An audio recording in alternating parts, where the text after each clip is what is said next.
Bayangin, kamu bangun pagi, mau berangkat kuliah atau kerja, tapi pas isi bensin harganya tiba-tiba naik. Naiknya bukan sedikit, tapi naik drastis. Nah, kamu mungkin mikir, ini gara-gara apa sih? Jawabannya bisa jadi bukan karena dari negara kita, tapi dari salah satu tempat jauh di Timur Tengah yang namanya Selat Hormuz. Sebelum itu, saya akan mengenalkan sedikit apa itu Selat Hormuz. Seperti yang ada di gambar menunjukkan Selat Hormuz. Selat Hormuz adalah jalur sempit yang berada di antara Iran dan juga Oman. Nah, dilihat dari peta memang ukurannya ini kecil, tapi fungsinya sangat besar. Selat ini adalah satu-satunya selat keluar masuk kapal-kapal minyak dari Teluk Persia ke Laut Lepas. Setiap hari puluhan kapal-kapal tanker raksasa melewati jalur ini. Bayangin jalan tol, tapi bukan untuk mobil, melainkan untuk energi dunia. Sekitar 20% dari energi dunia masuk lewat selat ini. Artinya 1 dari 5 barel minyak yang ada di dunia lewat Selat Hormuz. Dan disinilah mulai muncul rasa ketergantungan global. Ini yang disebut sebagai sistem dependensi atau ketergantungan sebuah sistem. Nah, sebelum itu saya akan memperkenalkan diri. Perkenalkan, nama saya Abdul Hikam Firgi Ibrahim dengan NIM 21070 123 140 151. Di sini saya akan memaparkan mengenai Selat Hormuz dalam perspektif teknik industri. Yang pertama, kita akan pelajari tentang supply chain management. Dalam teknik industri, kita mengenal konsep yang namanya SCM atau supply chain management. Bisa disebut manajemen rantai pasok. Rantai pasok adalah sistem yang menghubungkan antara supplier, yaitu negara-negara Arab, jalur distribusi utama atau Selat Hormuz, dan juga konsumen, yang mana konsumen ini adalah negara-negara industri yang membeli minyak dari negara-negara produsen. Nah, jika Selat Hormuz ini terganggu, maka akan terjadi delay atau keterlambatan, increase cost atau biaya yang naik, dan juga uncertainty atau ketidakpastian. Hal ini dapat memicu fenomena yang dikenal sebagai bullwhip effect atau bisa disebut gangguan kecil yang menghasilkan dampak yang besar di seluruh sistem yang ada. Nah, selanjutnya kita akan mengenal konsep selanjutnya, yaitu yang bernama bottleneck. Nah, di sini bottleneck itu termasuk konsep penting yang ada di dalam teknik industri, yaitu sebuah konsep yang adanya aliran atau titik dalam suatu sistem yang memiliki kapasitas terbatas dan membatasi aliran keseluruhan sistem. Selat Hormuz itu seperti gerbang tol utama di wilayah yang strategis. Kalau gerbang ini macet, maka kendaraan di belakangnya akan menumpuk. Begitu pula dengan minyak dunia. Jika jalur ini terganggu, maka distribusi energi akan terhambat. Sehingga Selat Hormuz ini memiliki karakteristik bottleneck. Karena yang ke satu, lebarnya ini sedikit. Nah, volumenya juga sangat tinggi, volume kendaraan yang melewati, sedangkan tidak banyak jalur alternatif yang bisa menggantikannya. Akibatnya, jika terjadi gangguan kecil atau konflik seperti kecelakaan kapal, seluruh aliran distribusi akan terhambat. Dalam analisis sistem bottleneck adalah titik yang harus mendapatkan perhatian utama karena menentukan performansi keseluruhan sistem. Selanjutnya kita akan membahas mengenai manajemen. Nah, risk management ini itu manajemen atau mengidentifikasi adanya resiko-risiko atau mengurangi risiko dalam sebuah sistem. Jika kita lihat Selat Hormuz, terdapat beberapa risiko yang ada seperti konflik antara Iran dan negara-negara barat, serangan terhadap kapal-kapal tanker, hingga kemungkinan adanya penutupan jalur yang mana apabila dalam dunia ini, bahkan sebelum bensin itu terjadinya adanya konflik, harga minyak bisa saja naik kapanpun, yang mana menunjukkan bahwa risiko di Selat Hormuz ini memiliki dampak yang sangat-sangat besar. Beberapa negara seperti Amerika, Jepang, dan juga Korea sudah melakukan antisipasi. Nah, Amerika ini menggunakan kapal induk yang mana untuk berjaga-jaga di wilayah Timur Tengah. Terus juga ada Jepang yang mana menyimpan cadangan minyak, dan juga Korea yang memiliki fasilitas penyimpanan minyak. Sehingga mereka mampu meningkatkan strategi pengamanan supply dan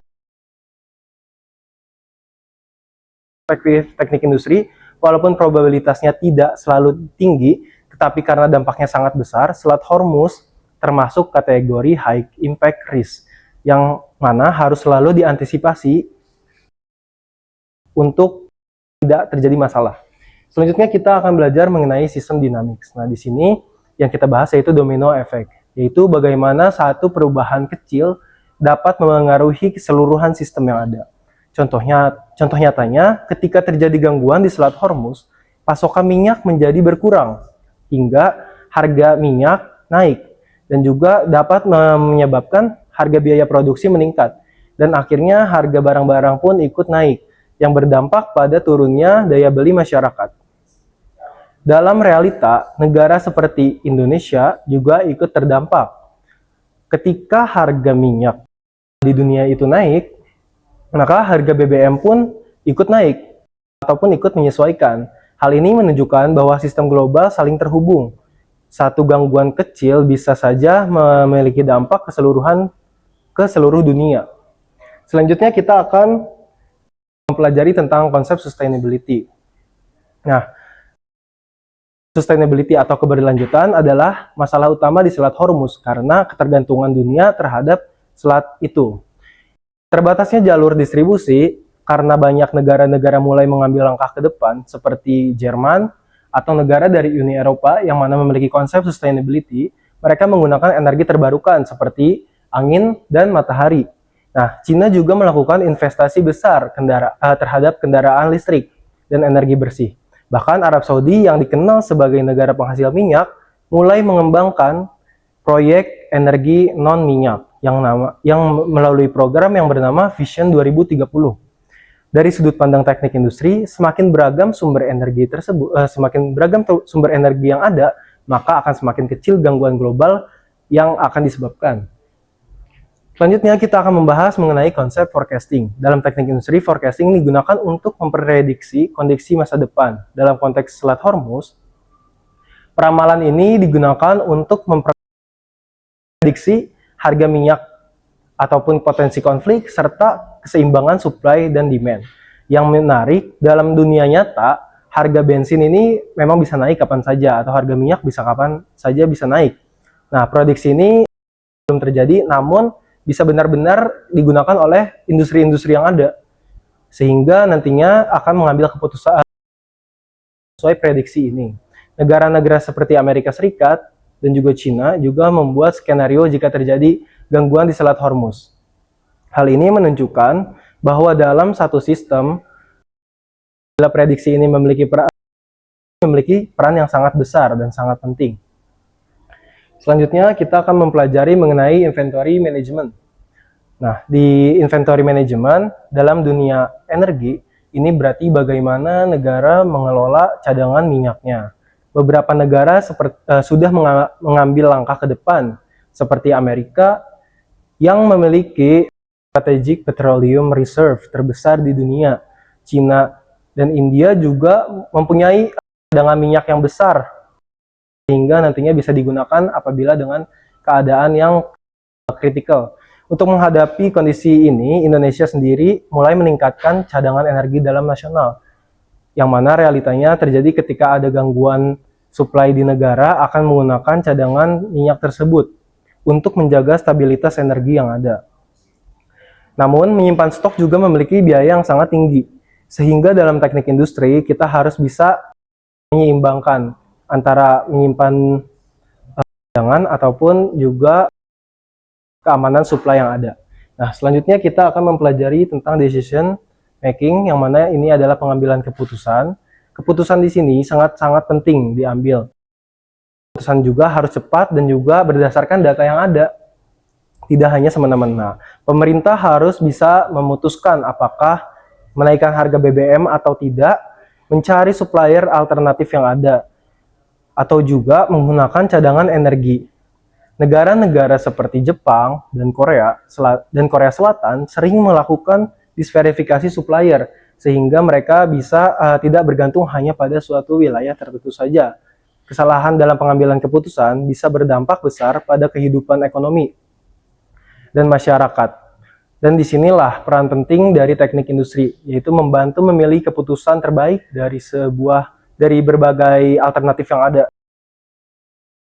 Oke, sehingga dari seluruh pembahasan yang ada, Selat Hormuz bukan hanya sekedar jalur laut biasa, tapi merupakan bottleneck global yang memengaruhi stabilitas energi dunia.